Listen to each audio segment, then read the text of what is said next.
My name is Delaney Perkins. I'm 18 years old. I go to Bartlett College of New Orleans and KIPP Renaissance High School, where I serve as the LGBTQ president and one of the founding members. Now, for those who are here who may not know what it means lesbian, gay, bisexual, transgender, and queer, which is for those who are curious or those who are trying to figure out. And hopefully we don't add any more letters as we're speaking right now. And today I'm going to talk to you about my how I came out of the closet to my friends, family, and community, and some of the barriers that I've faced since coming out nearly 7 years ago. I'm not the only one who's been through this struggle. I faced ridicule from strangers and abuse from my father, but I am still committed to the fight for equality.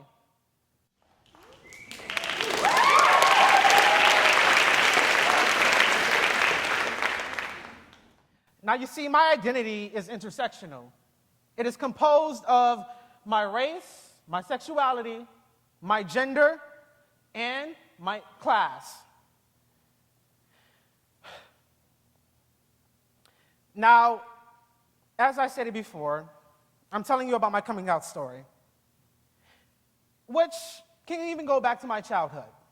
Growing up, I lived with my mother in New Orleans East near the levee, visiting my father over the weekends, living in a house full of 6 siblings, which can only be described as chaotic. But when I came out to my mother, it really wasn't that surprising. You see, I used to wear this gold wig with this Mickey Mouse purse that I stole from my sister. So when I came out to my mother, as I said it before, it was no big deal. She looked me in the eyes and said, "Son, I love you. I want you to be happy." But she made me look her in the eyes at the edge of her bed and said, "Delaney, I want you to promise me something. Please, whatever you do, do not touch my heels. Do not touch my wigs. And whatever you do, stay away from my makeup." Now, talking to my father was very difficult.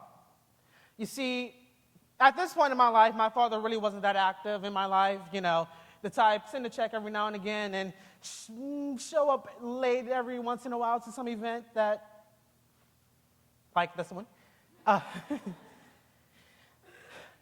And he verbally abused me based on his religious beliefs. And he blames me for our failed relationship. But, ladies and gentlemen, this wasn't the first part of discrimination in which I have taken upon. It wasn't just at home, it was at school too. You see, when I was in the 9th grade, I was very shy. Although I was open, I was still shy. And for the second time in my life, somebody in my past outed me for being gay. As recently as this fall, I was sitting in my 4th period Spanish class when a classmate stood up in front of the entire class and asked about my sexual orientation as well as my sexual activities. He went on to call me some derogatory names based upon my sexuality. But even though those words hurt me, even though for a slight second I felt a little bit discouraged, I still took that energy, that negative energy, and turned it to positive so that I can fight for the equality of others. You see, I find this issue to be very troubling in the South. The statistics speak for themselves. You see, there are 9 out of 10 teens who report being bullied based on their sexual and gender identification. 3 times more likely to be depressed, 5 times more likely to try and attempt suicide, and 6 times more likely to try to commit suicide and it leading to medical assistance. Ladies and gentlemen, this issue, like I said, is very troubling in the South. I wouldn't be surprised if this Sunday, from his pulpit, a preacher is preaching hate. I wouldn't be surprised if there is a gay teenager right now who's feeling abandoned by their family and friends because of what stigma that we have against those of the LGBTQ community. Ladies and gentlemen, each and every day we face discrimination.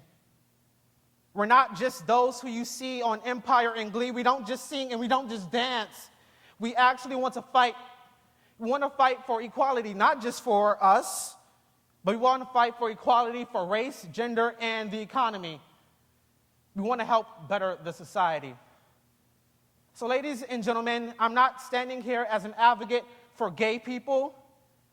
I am an advocate for all people. Thank you, ladies and gentlemen.